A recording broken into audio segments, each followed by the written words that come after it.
بسم اللہ الرحمن الرحیم نحمدہ ونصلی ونسلم علی رسولہ الکریم اما بعد۔ میرے عزیزوں اور بھائیوں، ہماری یہ ترتیب جو چلی ہوئی ہے الحمدللہ اللہ تعالیٰ کے فضل و کرم سے، اللہ تعالیٰ کی توفیق سے نکاح کے متعلق اور اس کے بعد ایک اسلامی زندگی گزارنے سے متعلق بہت سے ایسے رہنما اصول اللہ تعالیٰ کے فضل و کرم اور توفیق سے بیان ہو گئے۔ جی آج بس سمجھیے کہ یہ اس کی قسط ہشتم 8ویں قسط ہے، اور انشاءاللہ باذن اللہ تعالی اس پر ہم اس مضمون کو مکمل کر لیں گے۔ میرے عزیزوں اور بھائیوں، نکاح کے بعد جب آدمی زندگی گزارنا شروع کرتا ہے تو کچھ باتیں تو میں نے کل بتائی تھی، کچھ آج بتاؤں گا۔ سب سے پہلی بات یہ عرض کروں گا کہ اللہ تبارک و تعالیٰ کا اس نعمت نکاح پر شکر ادا کرنا چاہیے۔ کتنے ہی میرے عزیزوں ایسے ہیں کہ بیچارے جوان ہو گئے اور جوان ہو گئی، بچے بھی بچیاں بھی، میں تو سفر کرتا ہوں اس قدر دیکھتا ہوں کہ میں کیا بتاؤں، اور بیچارے وہ جوانی کی آگ میں جھلس رہے ہیں اور کہیں سے ان کا کوئی بظاہر امید کی کہیں کچھ نظر نہیں آتا۔ 30 سال ہو گئے، 35 سال ہو گئے، 32 سال ہو گئے، عمریں ڈھلی جوانی گزری جا رہی ہے، اور وہ نہیں ہے کوئی اسباب بظاہر، کیونکہ رسومات نے اتنا گھیرا ہے نکاح کو کہ جہاں کوئی بات اگر ہوتی بھی ہے تو وہ رسم و رواج اس قدر ہیں کہ تصور سے ہی اس کے آدمی کانپ اٹھتا ہے۔ بہرحال تو نعمت نکاح پر اللہ تعالیٰ کا شکر ادا کریں، دونوں شکر ادا کریں۔ اور میرے عزیزوں، یوں تو ایک شکر کا لفظ عام ہے نا کہ بس بولتے ہیں، ہم سنتے رہتے ہیں، لیکن میرے پیارے بھائیوں، صحیح شکر ادا یہ ہوگا کہ اللہ نے جب یہ نعمت دے دی تو اس نعمت پر اللہ تعالیٰ کا قولاً بھی شکر ہو اور عملاً بھی شکر ہو۔ عملاً شکر یہ ہے کہ آنکھ کا زنا، کانوں کا زنا، دل کا زنا، زبان کا زنا، اب اپنے کو بچاؤ۔ اب تک جوانی تھی، کبھی کچھ اونچ نیچ ہوئی اور کبھی کچھ ایسی چیزیں ہو گئی، یعنی میں کہہ رہا ہوں کہ کرو، لیکن اگر ہو گئی تو اب جب اللہ عز و جل نے محبت کی باتیں کرنے کے لیے، دل بہلانے کے لیے، اپنے جذبات کو تسکین دینے کے لیے اور سکون قلبی پانے کے لیے غرض ہے کہ اللہ نے ایک جوڑا عطا فرمایا دونوں کو، تو اب اللہ تعالیٰ کی دی ہوئی اس نعمت کا شکر کا تقاضا، صحیح شکر کا طریقہ یہ ہے کہ اے اللہ، جب یہ میرے ارمان پورے ہوئے اور سب چیزوں کے لیے سامان جائز آپ نے مجھے عطا کیا، تو بس ناجائز کو بالکل آج سے پورے طور پر اس سے بعد اور دوری اختیار کرنی ہے زندگی بھر۔ کبھی کچھ ہوگا تو توبہ۔ ویسے تو شکر ہے کہ بھائی 2 رکعت نماز پڑھے، اللہ کا شکر ادا کرے، الحمدللہ کہے، زبان سے کہے، شکر ادا کرے، لیکن عملاً شکر یہ ہے، عملاً شکر یہ ہے۔ اور میرے عزیزوں، دراصل جب اس طرح سے ہمارے اندر یہ تقویٰ آ جائے گا اور اس طرح سے اپنے ان کی حفاظت ہوگی، تو کل میں نے ایک حدیث شریف نقل کی تھی کہ عفو تعف نساؤکم، ہم پاک دامنی کو اختیار کر لیں، ادھر ادھر کی سب نظریں ڈالنا، باتیں کرنا۔ اب ایک دکان میں ایک شخص گئے، خود کا سنایا ہوا واقعہ ہے، ایک دکان میں گئے، بریڈ خریدنی، سبزی خریدنی، اب 2 منٹ 4 منٹ 5 منٹ 10 منٹ کچھ ٹائم زیادہ ہوا تو اہلیہ وہاں بیٹھی ہے گاڑی میں، وہ انتظار کر رہی ہے، تو اندر جا کر سبزی وبزی اور اس میں لینے تو 2-4 منٹ لگی، لیکن کسی سے باتیں کر رہے ہیں فون پر، کس سے باتیں کر رہے ہیں، وہ چھپ کے اپنی اہلیہ سے دوسری کسی سے باتیں کر رہے ہیں۔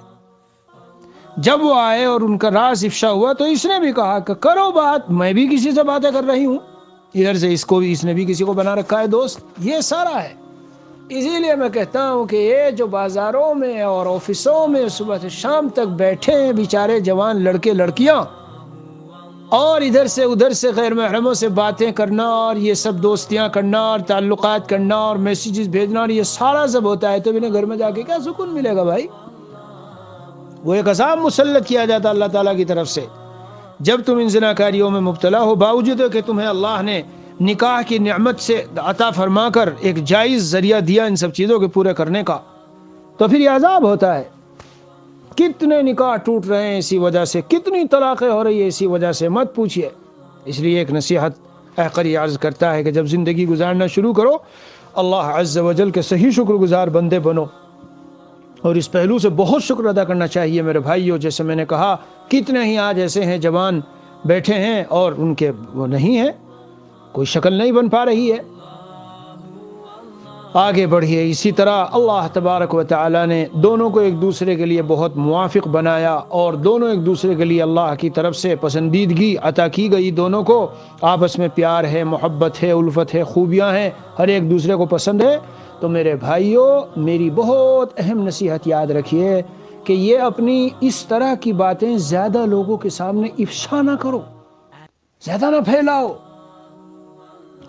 بیوی کو بھی چاہیے کہ اپنی سہیلیوں میں در در زیادہ نہ بتائے میرے شوہر ایسے اور ایسے، اور شوہر کو بھی چاہیے نہ بتائے، دو وجہوں سے۔ نمبر ایک، جب زیادہ خوبیاں بیان ہوتی ہے تو نظر لگ جاتی ہے میرے عزیزوں۔ ماشاء اللہ لا قوت الا باللہ کہہ کے کہیں کسی خاص ایسی جگہ میں کوئی بات بیان کر دی، ظاہر کر دی، کوئی حرج کی بات نہیں ہے، لیکن بس اس کے گیت گانا اور اس طرح سے، اور ہر مجلس میں، محفل میں، دوستوں کے سامنے، تو ایک تو خطرہ ہے نظر لگ گئی، بہت خطرناک چیز ہے نظر، عن قریب انشاءاللہ اس پر بیان آنے والا ہے۔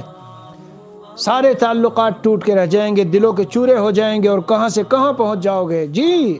اور ثانیاً یہ ہے دوسری بات میرے بھائیوں، روزانہ کے واقعات، جی شاہد اور گواہ ہیں اس کے اوپر، کتابوں میں لکھے ہوئے ہیں، اخباروں میں پڑھ لو۔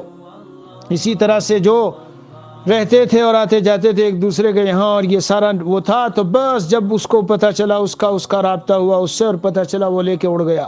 ہاں، اس لیے زیادہ تعریفیں اور زیادہ چیزیں ان سے پرہیز کرو، بس کہو الحمدللہ، اللہ کا شکر ہے بھائی، اللہ عز و جل نے مجھے ایسی رفیق حیات دے دی ہے، الحمدللہ اچھی زندگی گزرتی ہے، طبیعت کے موافق یہ ہے۔ اسی طرح عورت بیوی بھی اس انداز سے باتیں کر لے۔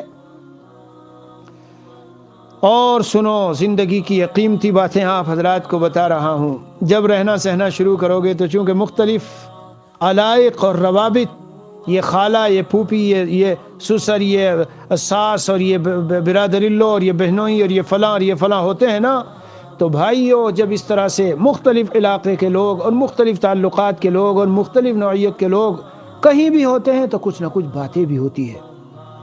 حضرت نبی اکرم صلی اللہ تعالی علیہ وسلم نے حضرت معاذ رضی اللہ عنہ کو جب وہ جا رہے تھے اور وہاں کے حاکم و گورنر بنے، قاضی، تو یہ بات فرمائی تھی کہ لا تقضی للاول حتی تسمع کلام الاخر، پہلے کے لیے کوئی فیصلہ نہ کرنا جب تک دوسرے کی بات نہ سنو۔ تو میرے عزیزو، زندگی کا بہت قیمتی اصول، اگر آپ اس پر چند دن عمل کر کے دیکھ لو، اگر گھر کے سارے جھگڑے ایسے رفو چکر نہ ہو گئے، جب بھی کبھی کوئی بات، جی پہلے ہی سے دونوں بیٹھ کے عزم کر لو کہ دیکھو کوئی بھی بات ہمارے کانوں میں پڑے گی، نہ تم مجھ سے بدزن ہونا، نہ میں تم سے بدزن ہوں گا، تحقیق کریں گے۔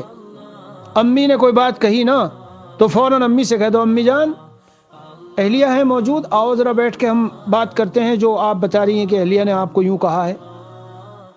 ادھر سے اہلیہ کو کوئی بات اس کے گھر میں کہ تیرے شوہر نے اس طرح سے کہا، کہ فوراً وہ کہے جی اپنے اماں ابا کو، بھائی کو، کہ تمہیں جو میرے شوہر کی طرف سے بات پہنچی وہ تو ہے موجود، آئے ہوئے ہیں، چلو ذرا بات کر لیتے ہیں۔ ہائے سبحان اللہ، ہر وہ بات جس کا تعلق 2 3 4 سے ہو تو اس وقت تک ذہنی طور پر کوئی اپنا ذہن نہ بناؤ، بدگمانی قائم نہ کرو میرے پیارے بھائیوں، جب تک اس کی تحقیق نہ ہو، چاہے وہ سورج کی روشنی کی طرح تمہیں سچی بات نظر آ رہی ہو۔ سمجھ گئے؟ پھر سے سمجھ لیجئے یہ بات، پہلے ہی دن اپنے خاندان والوں کو بتا دو، دیکھو بیوی کی طرف سے کوئی بات پہنچے گی تو مجھ سے تم کہو، ڈائریکٹ اس سے نہ الجھو، اور بیوی کو بھی کہہ دو ان کی طرف سے کچھ پہنچے گی مجھ سے، کیوں؟ میں ڈائریکٹ تم سے رابطے میں ہوں، تمہارا جو مجھ سے تعلق ہے اس سے نہیں، دونوں کا ہی اسی طرح معاملہ ہے۔ تو جیسے ہی کہیں کوئی بات کسی کی طرف سے کوئی کہے، نہ تو شوہر یہ کرے کہ بیوی کہتی جا رہی تو والدین کے خلاف ہو کے بیٹھ گیا، نہیں، سمجھا دے اس کو، جب کبھی کوئی بات ہوگی مجھے کہو تو فوراً ہم بیٹھ کے بات کریں گے۔ یعنی تیسرے کے بارے میں بات یا تو سنو ہی نہیں، اور اگر سننی ہے تو کہہ دو کہ سن تو لی میں نے، لیکن ذرا آؤ بیٹھ کر کے ایک ساتھ اس کی ایک مجلس میں تحقیق کر لیں۔ شیطان کبھی کبھی ہوتی کوئی خاص بات نہیں بڑی بنا کے پیش کرتا ہے، اور دلوں میں دوریاں پیدا ہو جاتی ہے، اور بس زندگی تلخ ہو جاتی ہے۔ جب پتہ چلتا ہے سالوں کے بعد تو پتہ چلا وہ تو اس کی تو جڑ ہی کچھ نہیں تھی، بہت معمولی سی بات تھی۔ میں ایک مثال دوں، چھوٹی سی مثال سنو۔ ہمارے یہاں بچپن کا مجھے یاد ہے، میری والدہ حیات تھی تو ایک رشتہ دار خاتون اور خواتین میں سے ایک رشتہ داروں میں سے ایک آئی، اس کے بچے بھی ساتھ میں تھے، تو ہماری والدہ نے امرود کی چاٹ بنائی، امرود کی چاٹ، اور اس میں چینی ڈالی۔ انڈیا ہندوستان وغیرہ کی چینی جو ہے وہ ہوتی ہے ذرا موٹی، تو اسے ڈالنے کے بعد ایک طرف رکھ دیا۔ اب اس بیچاری سے صبر نہیں ہوا جو رشتہ دار آئی ہوئی تھی، وہ کہہ بیٹھی کہ اگر کھلانی نہیں تھی اس انداز سے باتوں باتوں میں، ہمارے بچوں کو کھلانی ہی نہیں تھی تو ان کے سامنے بنانے ہی کی کیا ضرورت تھی؟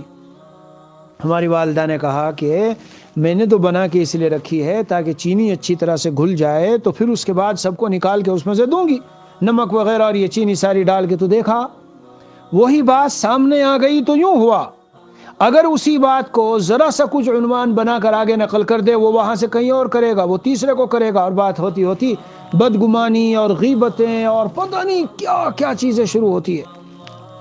اصولی بات تو سچی یہ ہے، جب دو بیٹھو تو تیسرے کی بات ہی نہ کرو۔ یہ سب قیمتی اصول بتا رہا ہوں۔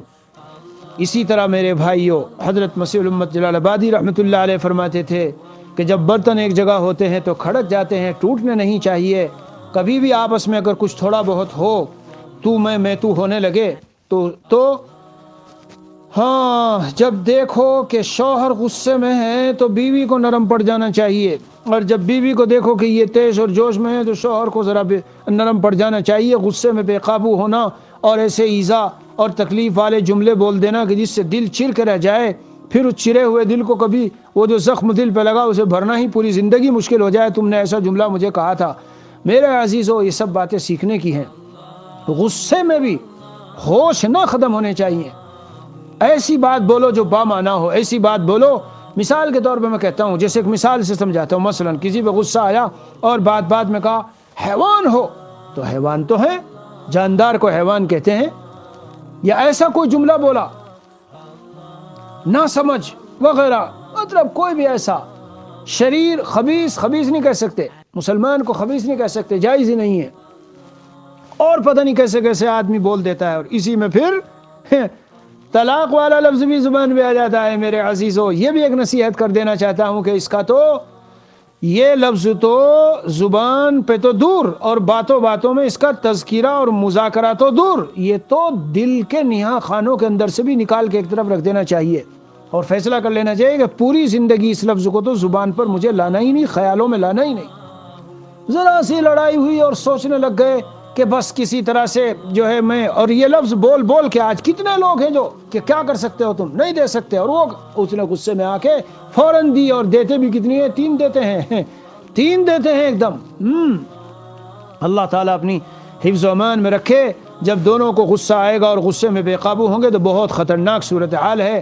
اس لیے آپس میں لڑائی نہ ہو، یہ نہیں ہوگا، ہوں گے اختلافات، ہوں گے، ضرور ہوں گے، ایک دوسرے کو سمجھاؤ، اطمینان سے سمجھاؤ۔ کبھی کبھی تھوڑا بہت غصہ کرنے کی اجازت ہے، شرعاً اجازت ہے، اسی لیے تو قرآن نے کہا ہے واللاتی تخافون نشوزهن فعظوهن واهجروهن فی المضاجع، خوابگاہیں الگ کر دو۔ حضرت تھانوی قدس سرہ نے لکھا، جب اس طرح سے غصہ آئے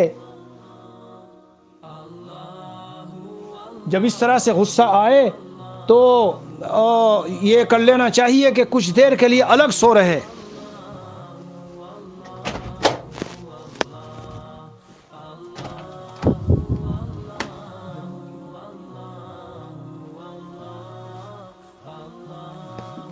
جی تو بیچ میں کوئی بات تھی اس لیے میں ذرا رک گیا۔ تو بہرحال یہ عرض کر رہا ہوں کہ حضرت تھانوی قدس سرہ نے فرمایا کہ جب ایسی کوئی بات پیش آئے تو علیحدہ سو رہے۔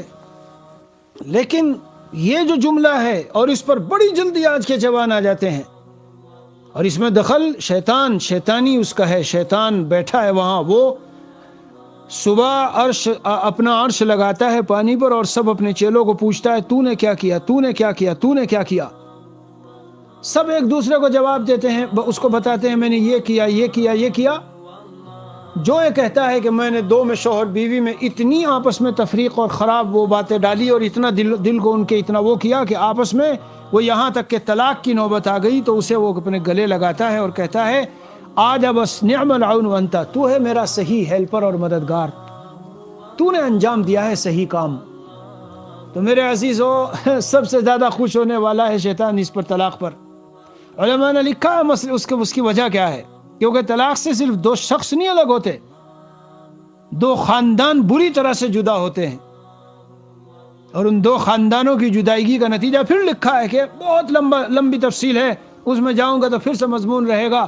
بس خلاصہ یہی ہے کہ اس کو تو بالکل بھول جانا چاہیے۔ یہ نصیحت یاد رکھیے، اگر اللہ عز و جل نے ایسا جوڑا عطا فرمایا کہ جو پاک دامن ہے اور نیک ہے، اگرچہ طبیعت میں کچھ غصہ ہو، ذرا مزاج گرم ہو، ذرا کبھی اس طرح کی بات ہو جاتی ہو، تو اسے اللہ تعالیٰ کا شکر ادا کرے، طلاق کے لفظ کو بالکل بھلا دیں۔ جی ہاں، اور جب کبھی اس طرح کی نوبت آوے جی تو تھوڑی دیر کے لیے مثلا کوئی ایسی بات ہے تو تھوڑا الگ ہو جائے، یکسو ہو جائے، اور ایک آدھ 2 دن 3 دن تک کے لیے شریعت نے اسی لیے بولنا چھوڑنے کی بھی گنجائش دی ہے، 3 دن سے زیادہ نہیں، 3 دن تک چھوڑ دو، انشاءاللہ اس کے بعد جب دونوں کے اندر صدق ہوگا، خلوص ہوگا، نیک نیتی ہوگی اور پاک دامنی ہوگی، اللہ تعالیٰ اس کی برکت سے جی دونوں کے دلوں کو پھر ملا دیں گے۔ اور دل تو دور ہوتے نہیں، عام طور سے کچھ چھوٹی موٹی چیزیں ہوتی رہتی ہیں، سب جگہ ہوتی ہے۔ جی ہاں، تو اس لیے خاص طور پر یہ ایک نصیحت، اسی طرح آگے بڑھو۔ خواتین کی زندگی میں اور ان کے مزاج میں عام طور سے ذرا تھوڑی سی زیبائش اور تھوڑی زیب و زینت اور اس طرح کے کپڑوں کا اور اس کا خیال تو بھائی شریعت نے جس حد تک اجازت دی ہے، شوہر کو اس میں بخل نہیں کرنا چاہیے اگر اپنے بعد وسعت ہے۔ ہر چیز میں بتاتا ہوں، دیکھو 4 درجے ہیں، یاد رکھنا ان کو، اور چاروں کے الفاظ ایک سا ہیں: رہائش، آسائش، زیبائش اور نمائش۔ مثلا مکان ہے، ایک تو ایسا مکان ہے کہ اس میں صرف رہائش ہوگی، رہ سکیں گے، اینٹوں کا بنا دیا ہے، رہ لو، بارش نہیں آئے گی اور دھوپ نہیں آئے گی۔ ایک ایسا ہے کہ ذرا بنایا اور تھوڑا آرام بھی اس میں ملے گا، آسائش۔ اور ایک ہے زیبائش، جی اچھی زیب و زینت کر دی، یہ تینوں درجے جائز ہیں۔ نمائش حرام ہے، چوتھا نمبر، کپڑوں میں بھی اور گاڑیوں میں اور چیزوں میں، سب میں یہ سب جائز ہے۔ زیبائش کی حد تک جائز، شریعت نے جائز رکھا ہے، زیب و زینت اختیار کرو، منع نہیں ہے، بس اس میں نمائش اور دکھلاوا نہ آنا چاہیے۔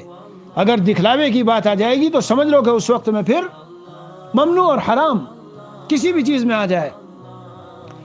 اسی طرح میرے بھائیوں، خاص نصیحت ہے، بہت اہم، جس پر عمل کرنے سے آپ زندگی پر انتہائی فائدے اٹھائیں گے، یہ جو ابھی کہنے جا رہا ہوں وہ کیا ہے؟ صبح و شام کی دعاؤں کا ہمیشہ اہتمام رکھیے، صبح و شام کی دعاؤں کا ہمیشہ اہتمام رکھیے۔ اور شوہر کبھی بیوی کی فیملیوں میں جاوے تو وہاں اس کو پردہ رکھنا چاہیے، اور بیوی شوہر کے ادھر خاندانوں میں ہو تو اس کو ادھر کے مردوں سے پردہ رکھنا چاہیے، اس کا بہت اہتمام رکھیے۔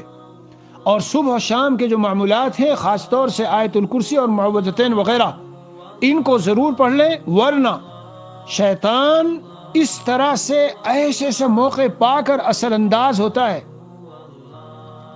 اس کا ایک فائدہ کیا ہوگا؟ اس کا ایک فائدہ یہ ہوگا کہ بچے ان کی بھی آٹومیٹکلی حفاظت ہوگی۔ جب آپ پڑھنے کے عادی ہوں گے، اپنے اوپر دم کرتے ہو، دیکھو صبح کو پڑھنا فجر کے بعد سنت ہے، مغرب کے بعد پڑھنا سنت ہے، رات کو سوتے وقت الگ سے سنت ہے۔ جس دین میں 3 مرتبہ اس طرح پڑھ کے اپنے اوپر دم کرنے کی بات ہو، آیت الکرسی اور سورہ فلق سورہ ناس پڑھی جا رہی ہو، جنات و شیاطین کیا کریں گے؟ آج ہر گھر جادو اور جنات شیاطین کا مرکز بنا ہوا ہے۔ کیوں؟ یہ چیزیں چھوٹ گئی۔ یا تو نماز ہی غائب، طہارت بھی غائب، اور اگر نماز و طہارت ہے بھی تو آگے کی جو مسنون دعائیں ہیں اور اذکار ہیں وہ چھوڑ رکھے۔ پھر کبھی کبھی انہی مسنون اذکار کے پڑھنے کی برکت سے میرے عزیزوں اور بھائیوں، جب رات میں شوہر اور بیوی اپنا ملتے ہیں اور اپنے یعنی حقوق ایک دوسرے کا ادا کرتے ہیں، اس وقت میں ایک تو یہی ہے کہ پردے کا خاص اہتمام ہونا چاہیے۔ شریعت نے کہا ہے بلا وجہ بدن کو نہ کھولو، اور پورا بدن کھول کر ننگے گدھے کی طرح سے نہ ملو، جی ایک احتیاط کے دائرے میں رہو، اور اس سے پہلے جو دعائیں پڑھنے کی ہے وہ دعائیں پڑھ لو۔ اور اگر آیت الکرسی پڑھ لی مغرب بعد لیٹتے وقت میں اور دم کر لیا تو ایٹومیٹکلی ان شیاطین سے حفاظت۔ ورنہ شیطان میرے عزیزوں، میں بیانات میں بیان کر چکا ہوں، بالکل اس طرح جیسے کہ وہ دونوں مل رہے ہیں، شیطان بھی اسی طرح ٹھیک اسی طرح ملتا ہے ان کے ساتھ، وہ بھی اسی طرح اثر انداز ہوتا ہے جیسے کہ یہ شخص اپنی رفیق حیات سے مل رہا ہے، بالکل اسی طرح شیطان ملتا ہے اگر دعائیں نہ پڑھی جائے، اللہ کا نام نہ لیا جائے، اور اس کے اثرات بچوں پر ظاہر ہوتے ہیں۔ اس کا ہمیشہ اہتمام رکھے۔ اگر آپ نے حفاظت کے یہ آیت الکرسی اور 3 قل وغیرہ پڑھ کے دم کر لیا تو انشاءاللہ محفوظ ہو گئے، لیکن اگر اس کے ساتھ پھر دعا کا بھی اہتمام ہو، اور بالخصوص گھر میں رہتے ہوئے جیسے میں نے عرض کیا ہے کہ بدن کو کھلا نہ رکھیے، ستر اپنا۔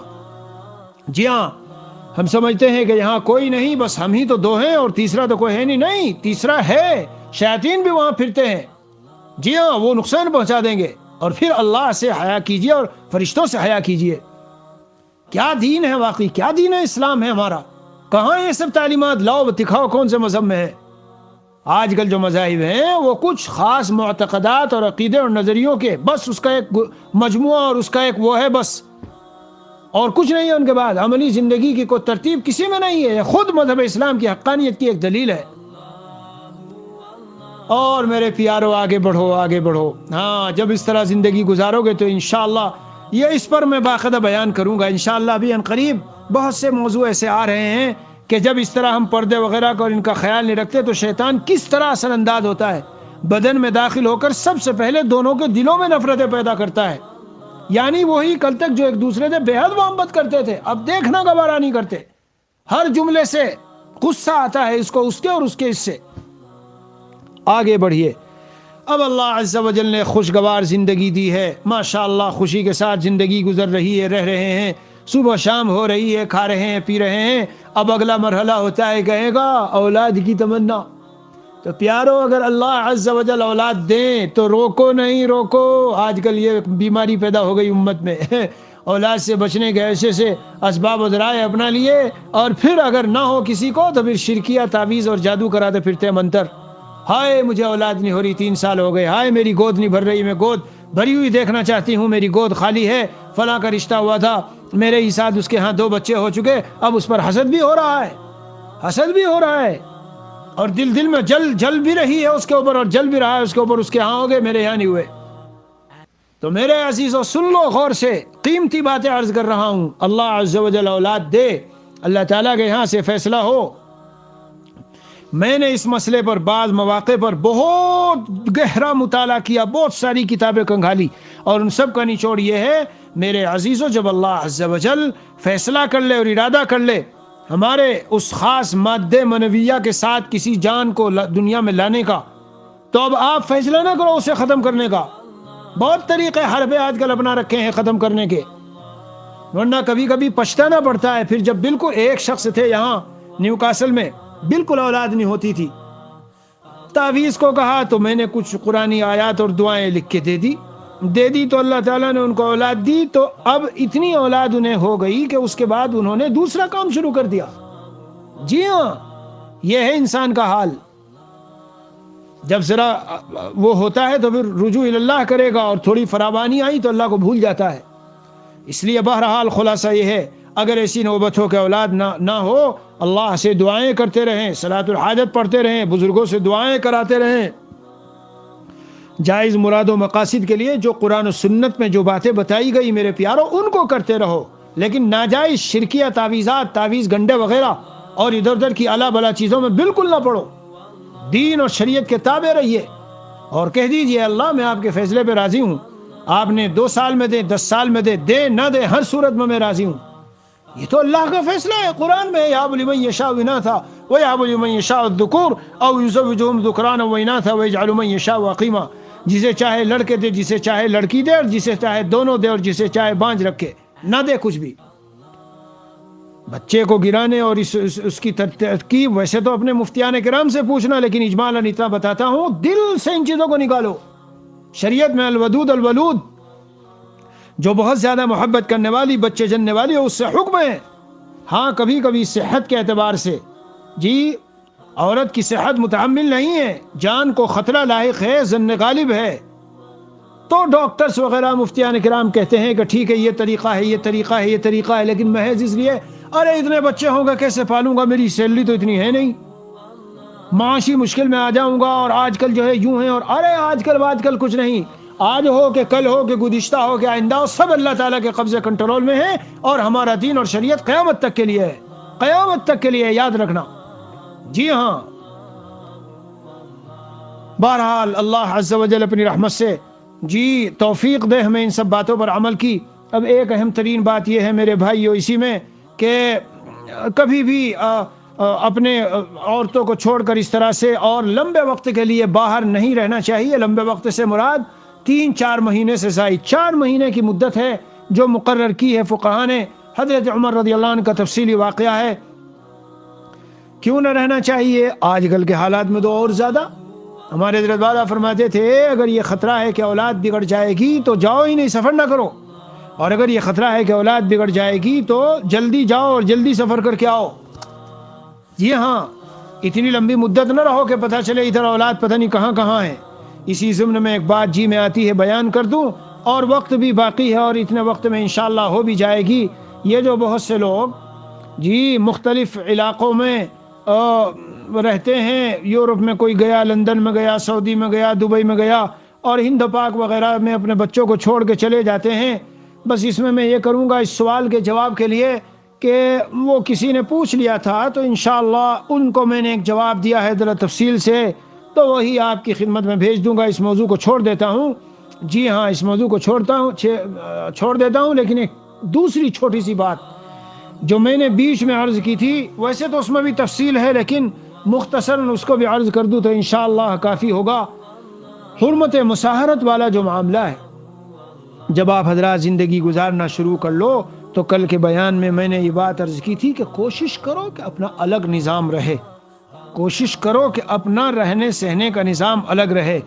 اور میرے بھائیو، جب گھر میں مل جل کے رہنا ہو، گھر میں مل جل کے رہنا ہو، تو حضرت تھانوی رحمت اللہ علیہ نے لکھا ہے صاف، کسی دن پڑھ کے سناؤں گا انشاءاللہ، کہ اگر خسر کو کسی خدمت کی ضرورت ہے تو آپ خدمت کیجئے، یعنی بیٹا خدمت کرے۔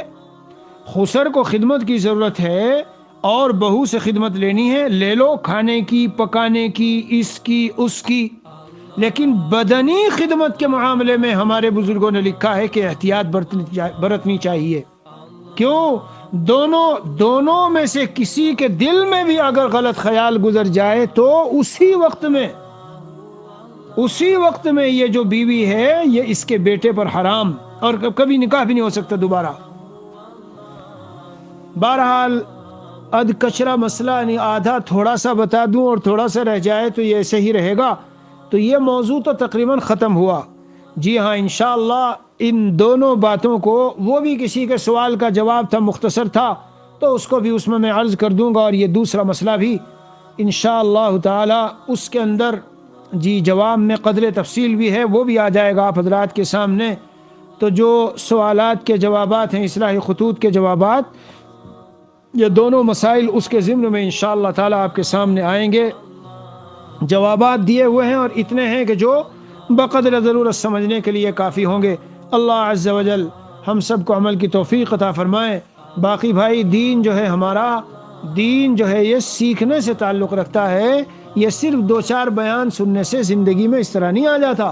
اس لیے ان چیزوں کے بارے میں جن مسائل پر بات ہو رہی ہے، تفصیل سے اپنے مقامی علماء، جو مقامی طور پر علماء ہو اور مقامی طور پر بچیوں کے لیے عالمات استانیہ، ان سے باقاعدہ طور پہ سیکھیں ان مسائل کو۔ جی ہاں، اور جس مدرسے میں جہاں جس کا جو تعلق ہو مفتیان کرام سے، علماء سے، ان سے رجوع کر کے تفصیلات سمجھے اور سمجھ کر کے پھر اس پر عمل کی کوشش کرے۔ حضرت حکیم الاسلام قاری محمد طیب صاحب رحمۃ اللہ علیہ فرماتے تھے، یہ جو بیانات اور تقریریں ہوتی ہیں یہ تو مذکرہ ہوتی ہے، مذکرہ، بھولا ہوا سبق یاد دلانے والی، بھولا ہوا سبق یاد دلانے والی۔ وَلَكِن كُونُوا رَبَّانِيِّينَ بِمَا كُنْتُمْ تُعَلِّمُونَ الْكِتَابَ وَبِمَا كُنْتُمْ تَدْرُسُونَ۔ حضرت فرماتے تھے ربانی اور اللہ والے بننے کے لیے جی تعلمون الکتاب، کتاب سامنے ہو، اس کی تعلیم اور تدریس، درس و تدریس کرنا پڑتا ہے، پڑھنا پڑھانا، اس سے سیکھیے۔